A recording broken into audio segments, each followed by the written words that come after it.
décision ou alors la réponse d'un pays comme le Tchad, par exemple, aurait été beaucoup plus importante. Si aujourd'hui, les États-Unis prennent une telle décision, et pas seulement contre un seul pays, mais plusieurs États africains, on voit le mutisme. C'est vrai qu'il y a eu plus ou moins un communiqué de l'Union africaine. Oui. Dans le débat, permettez quand même que nous puissions... Allez-y. Est-ce que les États-Unis ont le droit de prendre une telle décision? Oui. Donc ne soyons pas ça trop... Aussi, c'est important de le Oui, ça aussi, c'est important de le dire. En quoi est-ce que ça, moi, je pense qu'il faut... C'est à nous maintenant de savoir C'est une opportunité pour nous. Oui. Est-ce que les Français avaient le droit d'ingérence, d'intervention dans une affaire du Niger? Non. Oui. Mais est-ce que les Américains ont le droit de prendre une telle décision? Oui. Ils sont libres de dire tel ou tel vient dans notre pays ou pas. Mais maintenant, est-ce que nous aussi, nous avons le droit de réagir? Oui. Oui.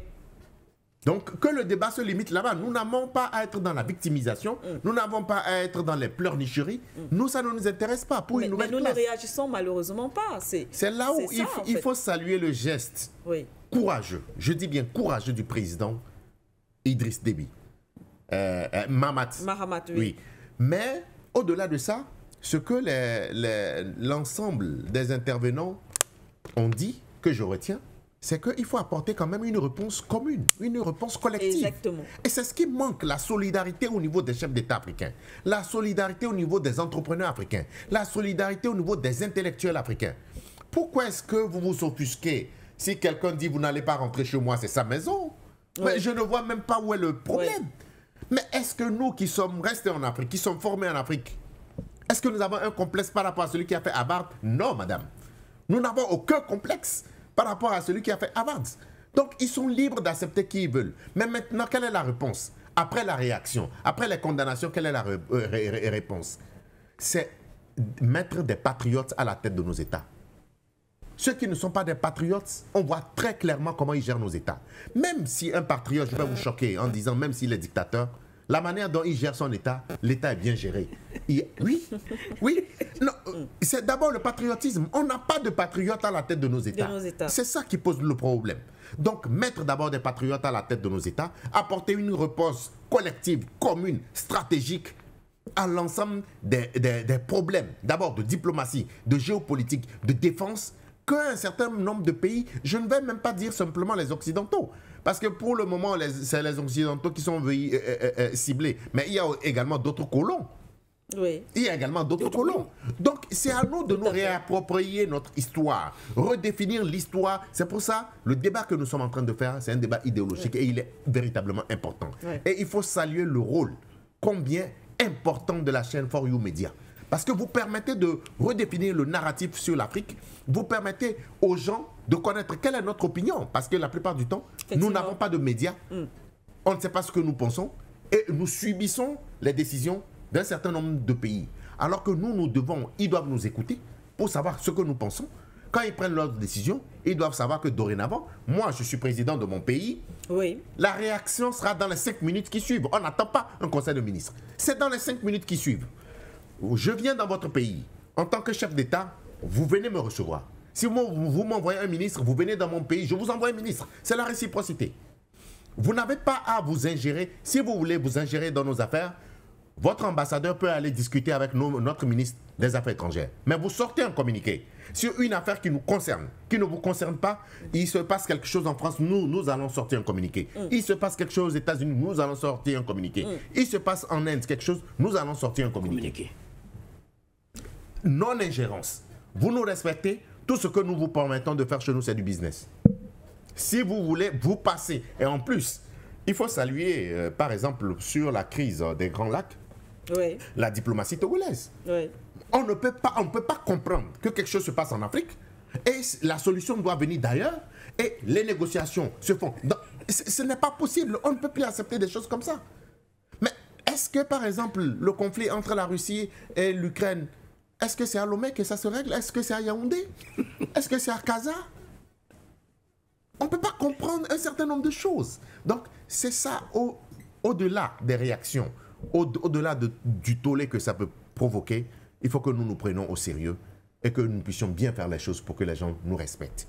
Donc ça, c'est fondamental. Si les Africains, ce que je déplore des fois, c'est que nous sommes trop réactionnaires. Nous sommes souvent dans l'émotion. Mais ça passe. Mais qu'est-ce que nous laissons pour les générations à venir? Je reviens à la notion de patriotisme et de bonne gouvernance. Nous devons nous prendre au sérieux. Pourquoi les autres ne nous respectent pas? Parce qu'ils savent que nous ne sommes pas sérieux. Quand nous finissons de débattre, nous allons. Maintenant, au niveau de l'action, nous faisons autre chose. Nous ne sommes pas patriotes. C'est juste une minorité simplement. Et la majorité végète dans la pauvreté. Sinon, qu'est-ce que nous allons chercher aux États-Unis que nous n'avons pas dans nos pays? C'est eux qui ont besoin de nous. C'est eux qui sont pauvres. Excusez-moi. Nous allons redéfinir même le concept du développement de la pauvreté. Oui. Les richesses des pays sont basées sur quoi?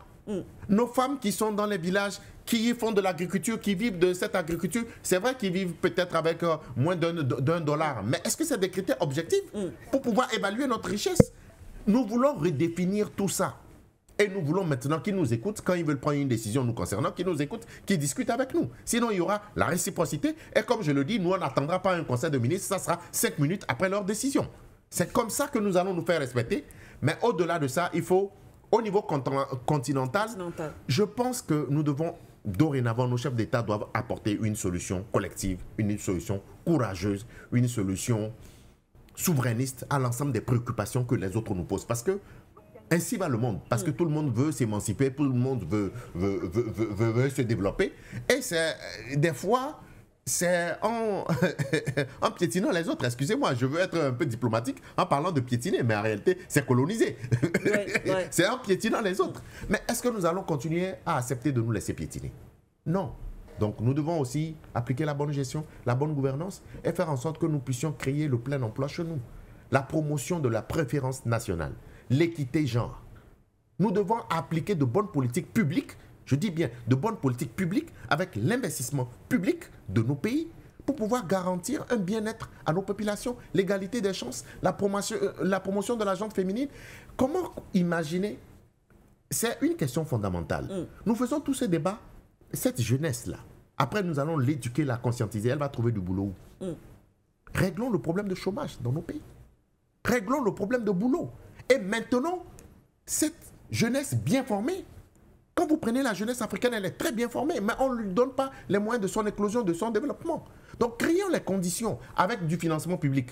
Oui. On ne peut pas dire que non, on ne va pas financer ces secteurs, on va donner de l'argent de l'État. Mais l'argent de l'État, c'est notre argent. C'est nous tous notre argent. C'est nos impôts. Quand moi, j'étais au Canada, des fois pour certains startups, c'est l'argent public. C'est 20 000 $ ici, 30 000. Après, vous pouvez payer. Il y a des programmes où vous ne payez même pas.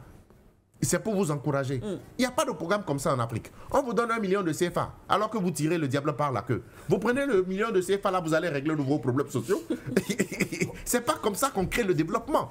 Donc, je reviens à une notion fondamentale, une notion de bonne gouvernance, une notion de concept. Dans l'élaboration de nos projets, nous fautons. Nous sommes tout le temps dans le court terme. Ce que nous mettons en place, ce n'est jamais dans le long terme. Et nous voulons dorénavant, si nous voulons faire du business avec les Occidentaux, c'est à nous de définir nos besoins. Mais à quoi ça sert, par exemple? Je dis qu'il y a d'autres colons qui y viennent. On ne fait que créer des mosquées, un certain nombre de choses, dans des villages où il n'y a pas d'eau. Pourquoi vous acceptez qu'on vienne mettre une mosquée ou une église dans un village où il n'y a pas d'eau? Il n'y a pas d'école, il n'y a pas de bibliothèque. Centre de santé. C'est à nous de définir nos besoins. Donc, prenons-nous au sérieux. Au-delà de la dénonciation, gérons bien nos pays pour qu'il y ait le mieux-être, qu'il y ait le bien-être, pour qu'il y ait l'égalité des chances, pour qu'il y ait le plein emploi, pour que d'ici 2030, que ça ne soit pas nous qui allons chez eux, mais que ce soit eux qui viennent en Afrique. Parce que le Portugal nous donne un très bel exemple. En 10 années de bonne gestion, d'une bonne alternance, ils arrivent même à financer des aéroports au Portugal. Tout à fait.